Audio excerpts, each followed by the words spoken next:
Extrémy počasia 21. a 22. októbra. Taliansko.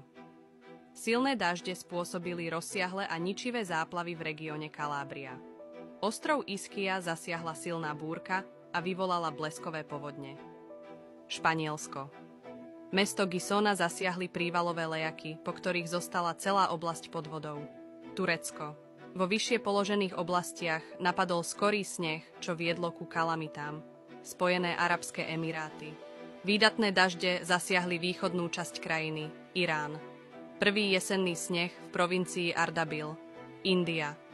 Bangalúr zažil najsilnejšie dažde za posledné 30 ročia, Čína.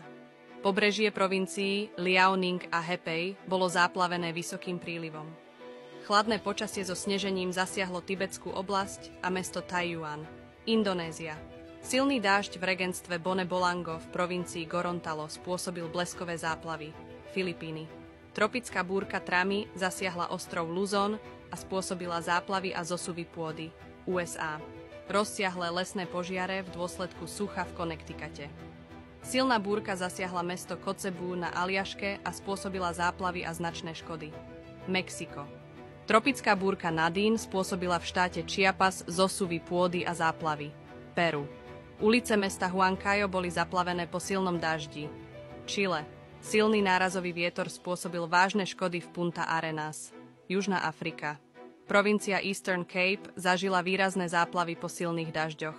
Ešte stále máme šancu na záchranu našej planéty pred nárastom klimatických katastrof.